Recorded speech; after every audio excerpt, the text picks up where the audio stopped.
Hello guys and welcome to triple IQ। और यहाँ से भाई हम लोग अपने लास्ट वाले सेशन को कंटिन्यू कर रहे हैं। हम लोग का न्यूमेरिकल सेक्शन चल रहा था 3 फेज सिस्टम के रिगार्डिंग। आज अगेन हम लोग 3 क्वेश्चन सॉल्व करेंगे। सबसे पहला क्वेश्चन भाई काफ़ी स्टैंडर्ड क्वेश्चन है। क्वेश्चन बोल रहा है आपके पास यहाँ पे 2 वॉट मीटर हैं, वॉट मीटर ए और वॉट मीटर बी, और ये दोनों को हम लोगों ने 3 फेज 3 वायर बैलेंस्ड लोड के पावर को मेजर करने के लिए कनेक्ट किया हुआ है। ओके, और ये जो दोनों वॉट मीटर है ए और बी, ये दोनों रीड करके दे रहा है। ए जो है आपका 5000 वॉट रीड करके दे रहा है, और जो बी वाला वॉट मीटर है ये आपको 1000 वॉट रीड करके दे रहा है। अब यहाँ पे आपको कैलकुलेट करना है the power and power factor. ठीक है, पावर निकालना है और पावर फैक्टर भी फाइंड आउट करना है। कब? फर्स्ट केस में बोलता है both meters read direct. Direct का मतलब होता है भाई कि ये दोनों वॉट मीटर जो होगा ना, ये पॉजिटिव रीडिंग देगा एक तरीके से। ठीक है, पॉजिटिव रीडिंग कहने का मतलब क्या, दोनों का मतलब इसमें भाई डाउन स्केल रीडिंग नहीं मिलेगा, दोनों के लिए आपका अप स्केल ही रीडिंग मिलेगा। ओके, तो जब आपका दोनों अप स्केल रीडिंग देगा, यानी दोनों जो पावर होगा 5000 वॉट और 1000 वॉट, दोनों पॉजिटिव लेके चलेंगे। और सेकंड केस में अगेन आपको पावर और पावर फैक्टर बताना है। कब? जब हम लोगों ने एक का कनेक्शन एक तरीके से रिवर्स कर दिया, यानी जो आपका वॉट मीटर होगा दोनों में से कोई एक, वो क्या हो जाएगा, नेगेटिव, यानी डाउन स्केल रीडिंग देगा। तो एक को आपको नेगेटिव लेके चलना पड़ेगा। ठीक है, और बी में आपको यहां पे फाइंड आउट करना है। बोल रहा है if the voltage of the circuit is 400 volt, what is the value of capacitance which must be introduced in each phase to cause the whole of the power to appear on watt meter A। ठीक है, या फिर कहिए A watt meter। यानी second case में बोल रहा है भाई कि पावर फैक्टर को हम लोग यहाँ पे इंप्रूव करेंगे, और इस तरीके से इंप्रूव करेंगे कैपेसिटेंस लगा करके पैरेलल में हर एक फेज में, कि आपका पूरा का पूरा जो पावर है ना, ये सिर्फ और सिर्फ वॉट मीटर ए आपको मेजर करके दे, यानी वॉट मीटर बी का जो रीडिंग होना चाहिए वो 0 होना चाहिए। तो हम लोगों ने ऑलरेडी थोड़ा सा यहाँ पे मैं बी के लिए आपको एडवांस में कॉन्सेप्ट दे रहा हूँ। बी वाला जो आपका क्वेश्चन पूछा गया है ना, इसके लिए मैंने आपको ऑलरेडी बताया हुआ है। देखिए, जो आपका 2 वॉट मीटर मेथड होता है, इसमें हम लोगों ने 2 केस को लेके स्टडी किया था। सबसे पहला केस था लैगिंग लोड के लिए, है ना। तो लैगिंग लोड में भाई आपका W2 बड़ा होता है W1 के मुकाबले। सबसे पहला इंपॉर्टेंट लाइन, W2 का रीडिंग था आपका VL IL cos 30-5 था। W1 का रीडिंग था आपका VL IL cos 30+5। क्लियर हो गया। वही अगर हम लोग सेकंड केस को स्टडी करें, ये आपका लीडिंग लोड के लिए। ठीक है, जब मेरा लीडिंग लोड होगा और वहां पे अगर आप 2 वॉट मीटर मेथड यूज करेंगे, तो W1 का वैल्यू बड़ा होता है W2 के मुकाबले, और W1 का रीडिंग हो जाएगा आपका VL IL cos 30-5, और W2 का रीडिंग हो जाएगा आपका VL IL cos 30+5। क्लियर हो गया, इतना आपको पता है। तो वही बोल रहा है भाई, सेकंड केस में बोल रहा है कि हम लोग क्या कर रहे हैं, कैपेसिटेंस लगा रहे हैं पैरेलल में तीनों फेज में, और कैपेसिटेंस लगाएंगे तो सीधी सी बात है पावर फैक्टर इंप्रूव हो जाएगा। और पावर फैक्टर इस तरीके से इंप्रूव करेंगे कि एक का जो रीडिंग है, ठीक है, एक का जो रीडिंग है ये 0 हो जाए, मेरा ये 0 हो जाए। अब मेरे को बताइए ये 0 कब होगा, बताइए जब हम लोग फाई का वैल्यू 60 ले लेंगे, है ना। जब ये 60 हो जाएगा फाई का वैल्यू, तो 60 + 30 कितना हो जाएगा, 90, और cos 90 क्या होता है, एक तरीके से 0, है ना। तो वही है कि हम लोग फाई के वैल्यू को चेंज करके ओवरऑल इस तरीके से चेंज करें, हमारा फाई 60 बन जाए, तो ओवरऑल क्या हो जाएगा, ये W2 का रीडिंग 0 हो जाएगा। इसका मतलब क्या हुआ, पूरा का पूरा जो आपको पावर मेजर करके देगा, ये कौन देगा, W1 देगा। और W1 को ही तो हम लोग यहाँ पे A बोल रहे हैं, A और B, A का मतलब W1, B का मतलब W2। क्लियर हुआ? तो अभी हम लोग सबसे पहले तो इस A वाले पे काम करते हैं, ठीक है, इसके लिए काम करते हैं भाई। ये सब मैं आपको मिटा देता हूँ।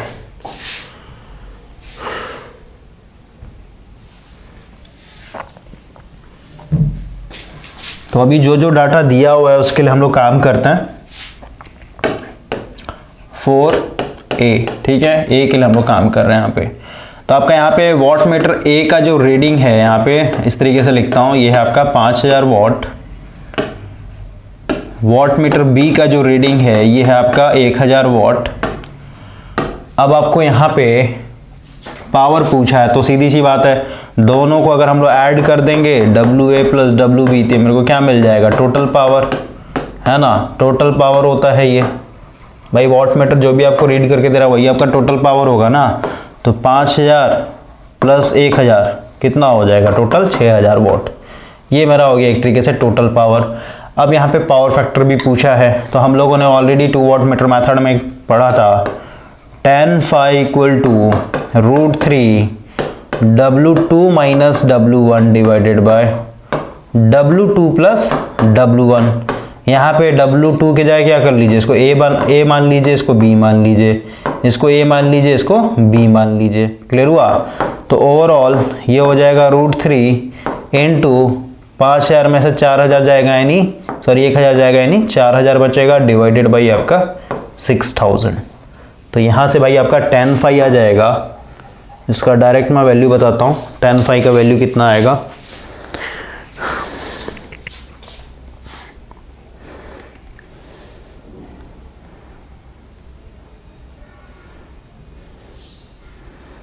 ये आ जाएगा आपका 1.1547। ओके, ये आ गया tan phi।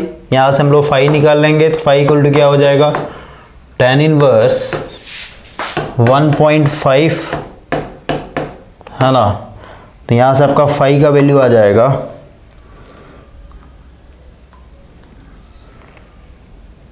49.1 डिग्री। ओके, उसके बाद हम लोग यहाँ से cos निकाल लेंगे, phi का वैल्यू पता चल गया, cos 49.1, यही पावर फैक्टर हो जाएगा ना मेरा, cos phi की जगह मैंने पुट कर दिया, तो आ जाएगा 0.655 लैगिंग। क्लियर हो गया? तो इस तरीके से हम लोगों ने A को कैलकुलेट किया है। अभी आपका पावर फैक्टर कितना आ रहा है, 0.655 लैगिंग। सेकंड केस में यहाँ पे बोल रहा है भाई कि अगर एक का अगर कनेक्शन रिवर्स कर दें, ठीक है ना। सेकंड के लिए देखते हैं, एक का अगर आप कनेक्शन रिवर्स कर देंगे तो इस केस के लिए आपको पावर बताना, तो सीधी सी बात है, टोटल पावर क्या हो जाएगा, टोटल पावर यहाँ पे माइनस करना पड़ेगा। 5000 में से 1000 माइनस कर दिए तो ओवरऑल कितना आ जाएगा, 4000 वाट। और यहाँ पे अगर आप पावर फैक्टर निकालेंगे तो अगेन यहाँ से मैं डायरेक्ट लिखता हूँ, tan phi equal to √3 W2 यानी 5000 माइनस और minus 1000, okay, divided by W2 plus W1 यानी इन दोनों का ऐड करके आपका ये 4000 आ रहा है। क्लियर हुआ? यहाँ पे भाई कंफ्यूज नहीं होना है, ये प्लस ही है, लेकिन ये 1000 को माइनस लेना पड़ेगा यहाँ पे, ठीक है, तब ऑटोमेटिक प्लस माइनस माइनस है तो 4000 आएगा यहाँ पे। तो इसको जब आप सॉल्व कीजिएगा भाई, तो आपका ऊपर में तो ऐड हो जाएगा, यानी आ जाएगा √3 इंटू 6000 डिवाइडेड बाय 4000, और ये आ जाएगा tan phi इक्वल टू 2.598। ठीक है, ये आपका tan phi का वैल्यू आ गया। अब यहाँ से phi निकाल लेंगे हम लोग, तो ये आ जाएगा, मतलब phi का वैल्यू निकाल लेते हैं। phi का वैल्यू आ जाएगा यहाँ पे 68.95। यहाँ से आप cos phi यानी cos 68.95 कर लेंगे, तो ओवरऑल मेरा यहाँ पे पावर फैक्टर आ जाएगा 0.36 लैगिंग। क्लियर हो गया? अब देखिए हम लोग अब बी के लिए आते हैं। सॉल्व हो गया, इसमें कुछ था नहीं। अब बी वाला जो पोर्शन है ना, ये इंपॉर्टेंट है भाई, इसको पहले समझिए आप। बी वाले में क्या बोल रहा है कि यहाँ पे हम लोग को सिर्फ और सिर्फ एक ही वॉट मीटर से रीडिंग लेना है। सेकेंड वाला वॉट मीटर का क्या होना चाहिए, वैल्यू 0 हो जाना चाहिए। तो इसके लिए हम लोग क्या करेंगे, शंट में मतलब पर फेज में कैपेसिटेंस जोड़ेंगे। कैपेसिटेंस का वैल्यू आपको यहाँ पे निकालना होगा। तो यहाँ पे भाई कुछ भी नहीं दिया हुआ, स्टार में या फिर डेल्टा में कहीं पे भी कुछ नहीं लिखा हुआ ना, तो डिफॉल्ट में आपको हमेशा स्टार में ही लेके चलना होता है, ठीक है। ये दिमाग में आप घुसा लीजिए। कुछ भी अगर नहीं दिया हो क्वेश्चन में तो आप समझिए कि जो आपका लोड है ये एक तरीके से स्टार में कनेक्टेड है। ओके, क्लियर हो गया। और यहाँ पे दिया हुआ 3 फेज 3 वायर, मीन्स न्यूट्रल नहीं है। ओके, देखिए आपका 3 फेज 3 वायर। और डायग्राम ये सब बनाना मैंने आपको ऑलरेडी सिखा रखा है ना, तो बार बार मैं आपको बताऊंगा नहीं, बस ये समझिए ये आपका। और ऊपर में क्या था, लैगिंग आ रहा था ना, और बैलेंस लोड लिखा हुआ था क्वेश्चन में, तो इस तरीके से मैं RL दिखा रहा हूं। ओके, ये मान लेते R हो गया, Y हो गया और ये B हो गया। इधर मेरा क्या होगा, सप्लाई सिस्टम होगा, है ना। ये लोड दिखाया मैंने, इतना मेरा लोड है। इधर मेरा क्या होगा, सप्लाई सिस्टम, जो कि इसको पावर फेड कर रहा होगा। तो अब हम लोग को यहाँ पे शंट में कैपेसिटेंस लगाना है, ठीक है। और कैपेसिटेंस लगाएंगे तो सीधी सी बात है भाई, आपका पावर फैक्टर इंप्रूव होगा, है ना। और पावर फैक्टर इस तरीके से इंप्रूव करना है कि आपका फाई का वैल्यू क्या हो जाए, 60 हो जाए। ओके, तो ये C कितना माइक्रोफराड का लगाएंगे या फिर पिकोफराड का लगाएंगे, ये आपको कैलकुलेट करना है यहाँ पे। तो ओवरऑल देखिए,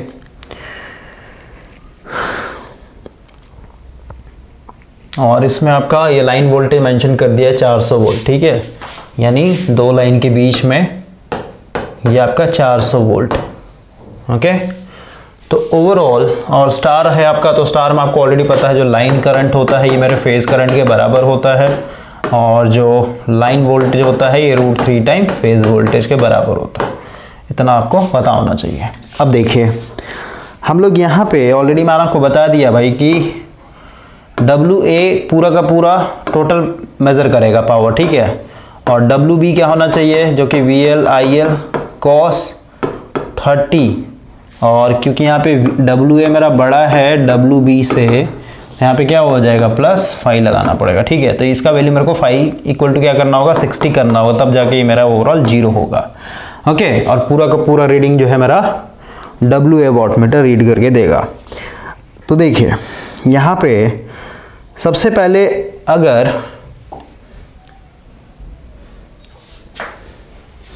और एक चीज़ देखिए भाई, और एक चीज़ देखिए, इसमें इस सिस्टम का पावर फैक्टर अगर देखें, जैसे हम लोगों ने ए कैलकुलेट किया था ना फर्स्ट केस में, जब both meter are read direct, है ना।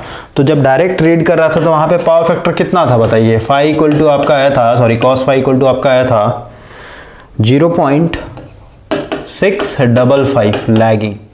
और वही जब हम लोगों ने एक का पोटेंशियल कॉइल या फिर प्रेशर कॉइल रिवर्स किया था, तो यहाँ पे जो पावर फैक्टर आ रहा था अभी जस्ट हम लोगों ने कैलकुलेट किया सेकंड केस के लिए, ये था आपका cos फाई 0.36 लैगिंग। ओके, तो यहाँ पे हम लोग कौन सा पावर फैक्टर कंसिडर करके चले, तो ये वाला लेकर के चलते हैं भाई, ठीक है। ये वाला लेके चलते हैं क्योंकि ऑलरेडी क्या है 0.36 है, लैगिंग है, ठीक है। इसको थोड़ा इंप्रूव करेंगे कैपेसिटर लगा करके। ओके, तो ओवरऑल यहाँ पे मैं मान के चल रहा हूँ कि जो मेरा पावर फैक्टर है cos फाई, ये है मेरा एक 0.36 लैगिंग। ओके, तो अब हम लोग वोल्टेज पता है, पावर फैक्टर पता है, और अगर हम यहाँ पे टोटल पावर की बात करें तो पावर इक्वल टू क्या होता है, √3 VL IL cos फाई, है ना। तो यहाँ से अगर मैं लाइन करंट की बात करूँ तो लाइन करंट कितना हो जाएगा, और ये जब हम लोगों ने पावर फैक्टर देखा था, है ना, सेकंड केस में जो पावर फैक्टर देखा था भाई, ये जो आ रहा था यहाँ पे टोटल पावर कितना था, क्योंकि एक को आपने रिवर्स किया हुआ था, है ना भाई। जो आपका WB है ना, उसका आपने प्रेशर कॉइल रिवर्स किया होता तो नेगेटिव रीडिंग दे रहा था, है ना। तो टोटल पावर क्या था, WA प्लस WB। तो यहाँ पे ये हो जाएगा 5000 प्लस, और ये हो जाएगा -1000, क्योंकि इसका आपने रिवर्स किया होता रीडिंग। तो ओवरऑल टोटल कितना पावर आ रहा था आपका, क्योंकि ये वाला पावर फैक्टर लेके चल रहा है ना भाई, तो इस केस में आपका ये पावर कितना आ रहा था, इतना वॉट आ रहा था, ठीक है। तो यहाँ से अगर मैं IL की बात करूँ तो टोटल पावर डिवाइडेड बाई क्या हो जाएगा, √3, लाइन वोल्ट ऑलरेडी क्वेश्चन में दे दिया है cos फाई, तो इसका वैल्यू पुट करेंगे, ये हो जाएगा 4000 √3 400 और cos फाई का वैल्यू अभी जस्ट यहाँ पे हम लोगों ने लिखा हुआ है 0.36।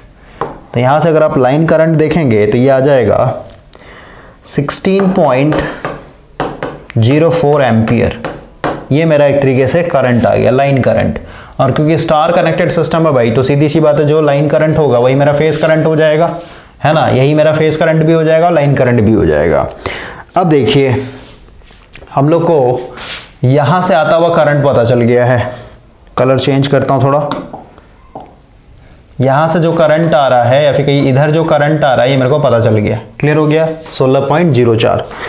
अब यहाँ पे अगर हम लोग इम्पिडेंस पर फेज देखें, यहाँ पे लिखता हूँ इम्पिडेंस पर फेज, ओके। तो ये क्या हो जाएगा भाई, पर फेज वोल्टेज डिवाइडेड बाय, है ना, Z इक्वल टू क्या होता है, voltage divided by phase current, है ना। तो ओवरऑल लाइन वोल्ट ऑलरेडी दिया हुआ था 400 वोल्ट, तो इसको क्या करें, कहाँ लिखा हम लोग का, ये रिलेशन लिखा हुआ ना, ओके। तो फेज वोल्टेज क्या हो जाएगा आपका, 400 को √3 से डिवाइड करेंगे, यानी 400 डिवाइडेड बाय √3, ये मेरा फेज वोल्टेज हो गया, डिवाइडेड फेज करंट, यही हो जाएगा आपका 16.04। इसको जब आप सॉल्व करेंगे तो इसका वैल्यू आ जाएगा भाई 14.4 ओम। ये मेरा इम्पिडेंस आ गया, पर फेज इम्पिडेंस। और अगर आपका इम्पिडेंस आ गया और पावर फैक्टर आपको ऑलरेडी पता था इस सिस्टम का अभी, है ना, ये वाला, तो ऑलरेडी हम लोग यहाँ से अगर cos फाई की बात करें तो क्या होता है, phase impedance divided phase resistance divided phase impedance, है ना। क्योंकि ये जो एंगल होता है ना, ये फेज वोल्ट और फेज करंट के बीच का एंगल होता है, ठीक है। तो यहाँ से हम लोग रेजिस्टेंस निकाल सकते हैं, क्योंकि ये पता है, ये पता है, तो ये निकल जाएगा। तो फेज रेजिस्टेंस जो होगा मेरा, ये क्या आ जाएगा एक तरीके से, cos phi into phase impedance. और इसका जब आप वैल्यू पुट कीजिएगा, cos फाई ऑलरेडी था आपका 0.36, फेज इम्पिडेंस था आपका 14.4, तो ओवरऑल इसको सॉल्व करने पे आपका आ जाएगा यहाँ पे लिखता है साफ तरीके से 5.185 ओम, ओके। ये आ गया एक तरीके से फेज रेजिस्टेंस। फेज रेजिस्टेंस पता चल गया, फेज इंपेडेंस पता चल गया, तो अब हम लोग यहाँ पे पावर फैक्टर भी पता ही है, तो हम लोग फेज का रिएक्टेंस भी निकाल सकते हैं भाई, इंडक्टिव रिएक्टेंस। तो यहाँ पे लिखता हूँ फेज इंडक्टिव रिएक्टेंस क्या हो जाएगा, ये हम लोग को ऑलरेडी पता है। देखिए भाई, जब आप इम्पिडेंस ट्रायंगल पढ़ेंगे फिर पावर ट्रायंगल पढ़ेंगे ना, इम्पिडेंस ट्रायंगल की बात करें, जैसे आपने यहाँ पे लिखा ना cos phi equal to R/Z होता है, तो उसी तरीके से अगर आप उसी ट्रायंगल में अगर आप साइन फाई लगाएंगे तो साइन फाई इक्वल टू क्या होता है, साइन इक्वल टू क्या होता है बताइए, P/H। तो यहाँ पे देखिए cos फाई इक्वल टू क्या होता है, B/H, है ना। तो H मतलब क्या, यहाँ पे इम्पिडेंस। भाई इम्पिडेंस ट्रायंगल क्या होता है एक तरीके से, इस तरीके से समझिए, ये मेरा Z हो गया, ये एक तरीके से ये वाला Z हो गया, ये R हो गया और ये मेरा X हो गया, क्लियर हुआ। तो इसमें अगर आप साइन और ये एंगल है मेरा फाई, ठीक है, तो साइन फाई अगर लगाएंगे तो ओवरऑल क्या आ जाएगा, P क्या है मेरा X, है ना, ये परपेंडिकुलर डिवाइडेड बाय हाइपोटेनस यानी Z हो जाएगा, क्लियर हुआ। तो ये वाला फार्मूला हम लोग लगा रहे हैं, ओके। इसको मैं मिटा देता हूँ। तो ओवरऑल यहाँ पे आप लिख सकते हैं P मेरा यहाँ पे क्या है, X है, और X पर फेज हो जाएगा और ये Z पर फेज हो जाएगा, क्लियर हो गया। तो अगर हम लोग इसको लगाएंगे तो वहाँ से X पर फेज का वैल्यू क्या आ जाएगा, साइन फाई इंटू पर फेज इम्पिडेंस।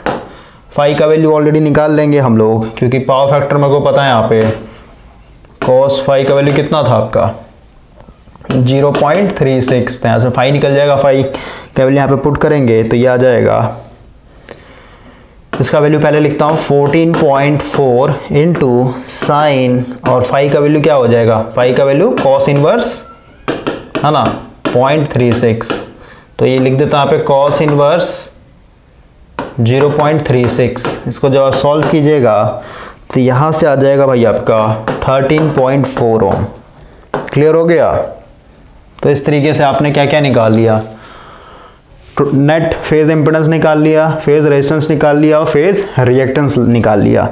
अब देखिए हम लोग को यहाँ पे पावर फैक्टर कितना करना है भाई। पावर फैक्टर मेरे को एक तरीके से बनाना है 5, एक तरीके से बनाना है 60, और 5 60 का मतलब cos 60 इसका मतलब क्या, 1/2। 1/2 कहने का मतलब क्या हो जाएगा, ये 0.5। समझ में आया ही ना पावर फैक्टर होगा। इसी पावर फैक्टर पे क्या हो जाएगा, क्योंकि 5 का वैल्यू आपने 60 डाल के कितने निकाल तो 0.5 आएगा। तो इस सिचुएशन में जब पावर फैक्टर आपका 0.5 हो जाएगा, अभी पावर फैक्टर कितना है भाई, अभी पावर फैक्टर कितना है आपका, अभी पावर फैक्टर है आपका 0.36। तो इसको 0.36 के 6 से कहाँ लेके आना है, 0.5 पे लाना है। इसका मतलब क्या, पैरेलल में कैपेसिटेंस लगाएंगे हम लोग, है ना, पर फेज कैपेसिटेंस पैरेलल में लगाना पड़ेगा हम लोग को। तो ओवरऑल यहाँ पे एक चीज समझिए, जब आप यहाँ पे कैपेसिटेंस लगाएंगे भाई, जब आप यहाँ पे कैपेसिटेंस लगाएंगे तो रेजिस्टेंस जो है आपका पर फेज जो रेजिस्टेंस है इसमें कोई भी चेंजिंग देखने को नहीं मिलेगा। रेजिस्टेंस हमेशा कांस्टेंट रहता है, समझ में आया। तो ये जो आपने शंट में कैपेसिटेंस लगाया है इसके चलते आपको क्या देखने को मिलेगा, कैपेसिटिव रिएक्टेंस देखने को मिलेगा, और ये इंडक्टेंस ऑलरेडी है तो इसके चलते आपको एक्सल यानी इंडक्टिव रिएक्टेंस देखने को मिलेगा। तो ये दोनों आपस में क्या होगा, एक तरीके से एक दूसरे के अपोजिट होता है, कैंसिल आउट करेगा एक दूसरे को, ठीक है। यानी रेजिस्टेंस मेरा एक तरीके से कांस्टेंट रहेगा, इतना आपको दिमाग में रखना है। ओके, तो अभी हम लोग यहाँ पे अगर देखें, यहाँ पे लिख देता हूं, मतलब रेजिस्टेंस आपका कांस्टेंट रहेगा, इस चीज को समझिए अब आप। तो यहां पे अब लिखते हैं रिएक्टेंस पर फेज।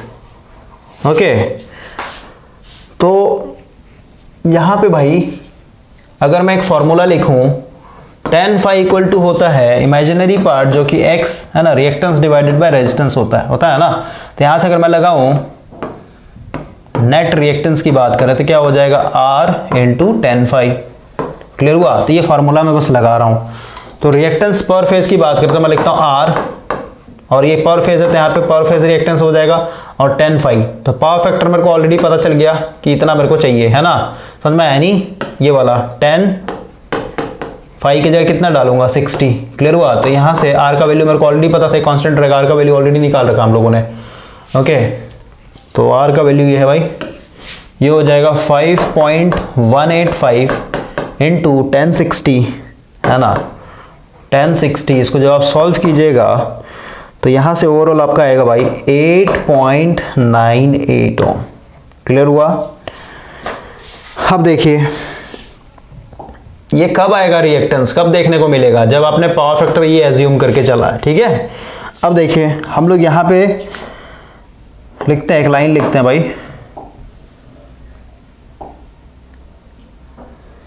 यहां पे हम लोग कैपेसिटर लगा रहे हैं जिसके चलते आपको कैपेसिटिव रिएक्टेंस देखने को मिलेगा। Capacitive reactance to B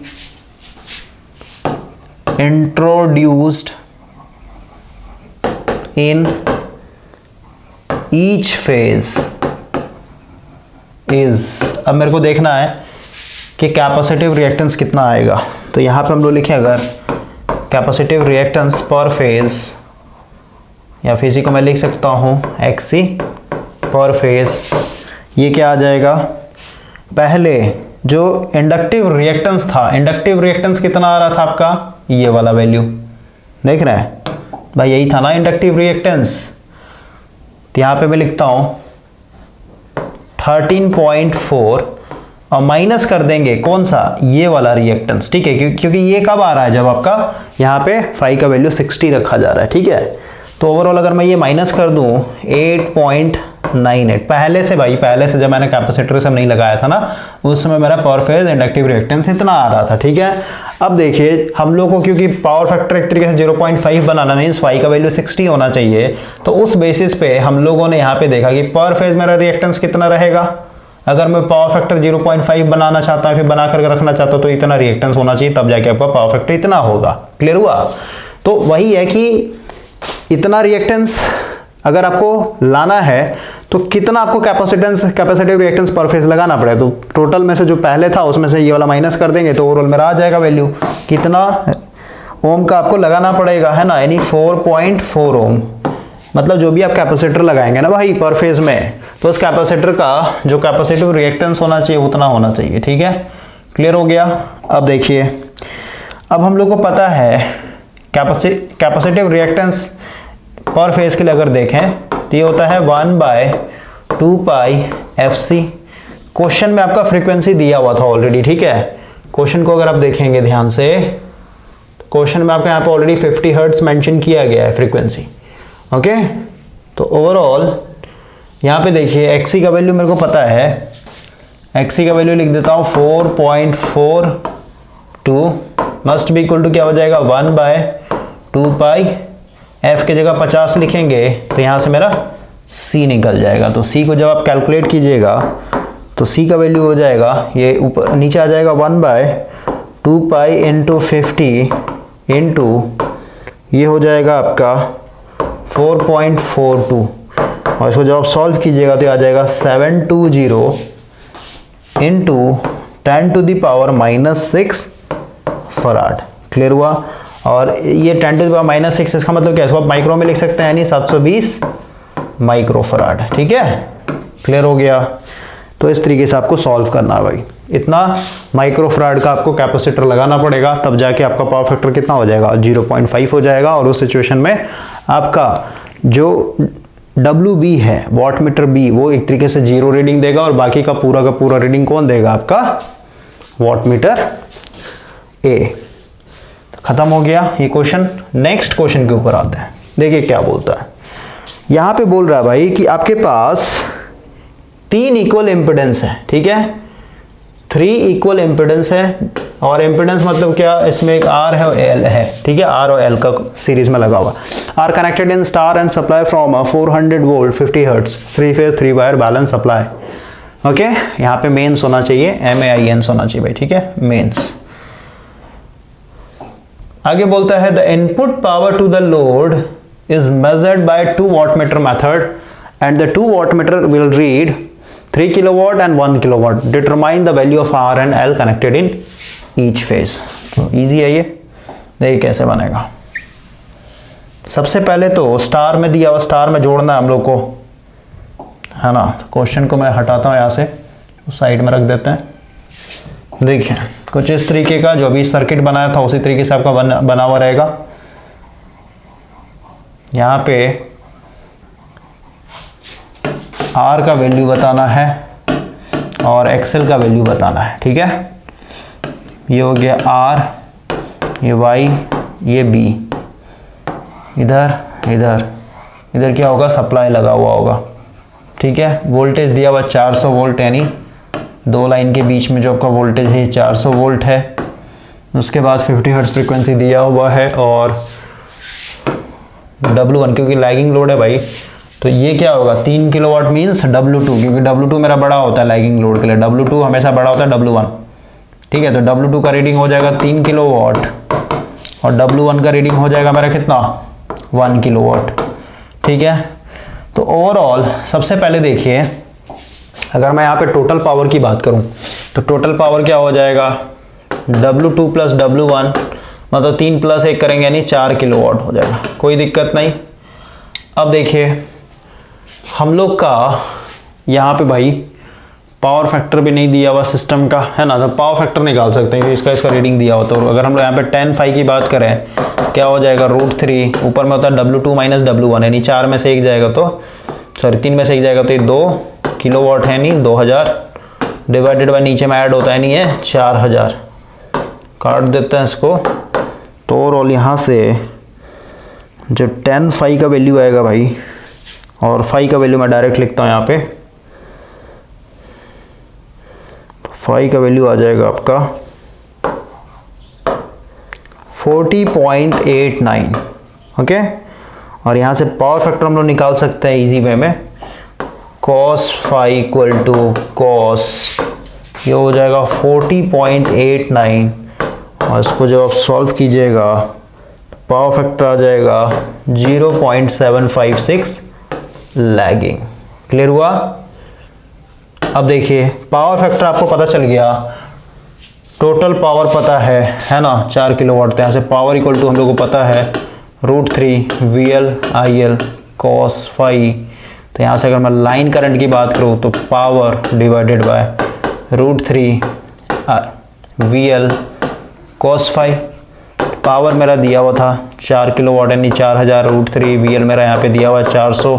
power factor अभी जस्ट निकाला हम लोगों ने 0.756। तो यहाँ से मेरा IL लाइन करंट आ जाएगा, और क्योंकि स्टार कनेक्टेड सिस्टम है तो यही मेरा फेज़ करंट भी हो जाएगा, कोई दिक्कत नहीं है ना। तो यहाँ से अगर आप निकालेंगे तो ये आ जाएगा भाई लाइन करंट बराबर फेज़ करंट बराबर, ये आ जाएगा 7.64 एम्पियर। क्लियर हो गया।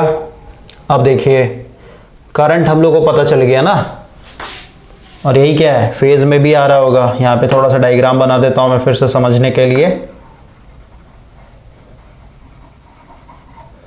यहाँ से जो करंट आ रहा है ये पता चल गया हम लोग को, इसी को लाइन करंट भी बोलेंगे फेज़ करंट भी बोलेंगे, 7.64 एम्पियर। तो अगर हम लोग यहाँ पे भाई इम्पीडेंस पर फेज निकालने की कोशिश करें तो क्या हो जाएगा, पर फेज वोल्टेज डिवाइडेड बाय पर फेज करंट। पर फेज वोल्टेज क्या है, लाइन वोल्टेज मेरा पता था 400 वोल्ट था, तो पर फेज वोल्टेज क्या हो जाएगा, √3 से डिवाइड कर देंगे है ना। तो 400 डिवाइडेड बाय √3 ये मेरा फेज वोल्टेज हो गया, और फेज करंट अभी जस्ट निकाल लिया 7.64। तो इसको जब आप सॉल्व कीजिएगा तो यहाँ से आ जाएगा भाई आपका 30.23 ओम। ठीक है, ये आपका फेज इम्पिडेंस आ गया। लेकिन हम लोग से पूछा R और L का वैल्यू। ठीक है, L का वैल्यू बताना है और R का वैल्यू बताना है। तो अगर मैं यहाँ से cos फाई की बात करूँ तो R phase divided by Z phase होता है ना। तो यहाँ से अगर मैं रेजिस्टेंस निकाल सकता हूँ पर फेज का, क्या हो जाएगा cos phi power factor into phase impedance. तो cos फाई अभी जस्ट हम लोगों ने निकाल रखा था ऊपर में, ये आया था भाई cos phi 0.756 into phase impedance अभी जस्ट निकाला ये 30.23। तो इसको मल्टीप्लाई करेंगे तो यहाँ से आ जाएगा 22.85 ओम। ठीक है, ये आपका आ गया फेज रेजिस्टेंस। अब मेरे को इंडक्टेंस भी तो बताना है, तो इंडक्टेंस के लिए अगर हम यहाँ पे कैलकुलेट करें तो देखिए अगेन हम लोग वही वाला लगा लेंगे भाई, साइन वाला लगा लेते हैं। साइन फाई इक्वल टू क्या होता है P/H। P जहाँ पे हो जाएगा आपका रिएक्टेंस पर फेज और ये हो जाएगा आपका इम्पिडेंस पर फेज। तो यहाँ से अगर मैं रिएक्टेंस पर फेज देखूँ तो क्या हो जाएगा आपका साइन फाई इंटू पर फेज इम्पिडेंस। पर फेज इम्पिडेंस हम लोगों ने कैलकुलेट किया हुआ था है ना। तो ये आ जाएगा पर फेज इम्पिडेंस का वैल्यू पहले लिख रहा हूँ 30.23 इंटू साइन, और पावर फैक्टर ऑलरेडी पता था ना, cos फाई का वैल्यू पता था आपका 0.756, ये cos फाई था। तो यहाँ से फाई का वैल्यू निकाल लीजिएगा cos इनवर्स करके है ना, cos इनवर्स 0.56। तो इसको जब आप सॉल्व कीजिएगा तो इसका एंगल आ जाएगा भाई 40.89। ठीक है, 40.40.89। ओके, तो और यहाँ पे वैल्यू पुट कर देते हैं 40.89। इसको जब आप सॉल्व कीजिएगा तो यहाँ से आपको इंडक्टेंस मिल जाएगा, इंडक्टिव रिएक्टेंस मिल जाएगा 19.8 ओम। आपसे L का वैल्यू पूछा है। ठीक है, तो ओवरऑल हम लोग यहाँ पे फ्रीक्वेंसी आपका 50 हर्ट्ज दिया होता था। XL इक्वल टू आपको पता है 2πfL होता है। तो यहाँ से L इक्वल टू क्या आ जाएगा XL डिवाइडेड बाय 2πf। तो x का वैल्यू अभी जस्ट निकाला आपने 19.8 डिवाइडेड बाय 2π, f का वैल्यू आपका 50 हर्ट्ज दिया हुआ था। ओके, तो इसको जब आप सॉल्व कीजिएगा तो ये आ जाएगा आपका 0.063 हेनरी। तो इस तरीके से आपको सॉल्व करना है। नेक्स्ट क्वेश्चन के ऊपर आते हैं। नेक्स्ट क्वेश्चन भी भाई आपका काफ़ी इजी है। देखिए नेक्स्ट क्वेश्चन आपका 2 वाट मीटर मेथड वाला ही है ना। ओके,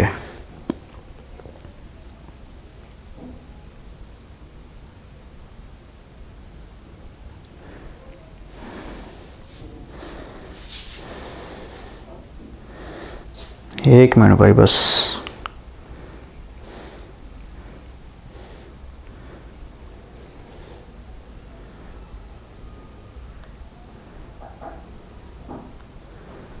देखिए क्वेश्चन बोल रहा है आपके पास 2 वाट मीटर है सबसे पहले समझिए यहाँ पे एक सिंक्रोनस मोटर है भाई, ठीक है।